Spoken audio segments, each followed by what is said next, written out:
राज्यातील कट्टर राजकीय वैरी असलेले एकनाथ खडसे आणि गिरीश महाजन हे पुन्हा आमने-सामने आलेले आहेत। नाशिक आणि रायगड जिल्ह्याच्या पालकमंत्री पदासाठी हावरटपणा सुरू असल्याचं म्हणत एकनाथ खडसे यांनी नाव न घेता गिरीश महाजन यांना डिवचलेलं आहे। खडसेंनी केलेल्या या टीकेवर गिरीश महाजन यांनी सुद्धा जोरदार प्रत्युत्तर दिलं।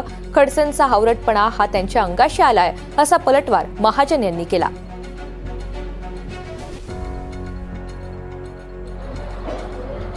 नाशिकचा पालकमंत्री पण मला पाहिजे का रायगडचा मला पाहिजे याच्यावर भानगडी चालू आहे। तुम्ही मंत्री आहात ना,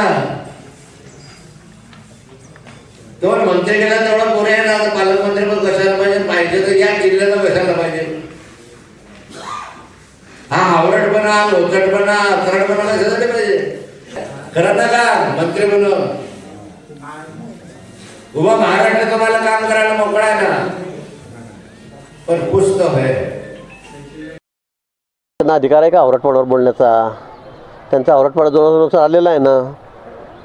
भोगतायत ना त्याचे सगळे, रॉयल्टीमध्ये भोगतायत, पुण्याच्या केसमध्ये भोगतायत, सगळ्या जेलवाऱ्या झालेल्या आहेत, चाललेलं आहे। त्यामुळे त्यांनी काय बोलावं असं हावरटपणा? मला वाटतं त्यांनाही बोलण्याचा अधिकार नाही आहे। माझं नाव घोषित झालं होतं, पण काही कारणामुळे ते पूर्ण स्टे झालेलं आहे।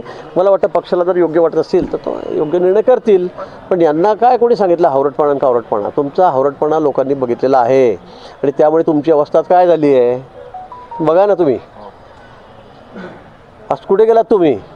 काय राहिलं तुमचं? कुठे फिरतात दारोदार तुम्ही आता सगळ्यांचे दरवाजे ठोकत?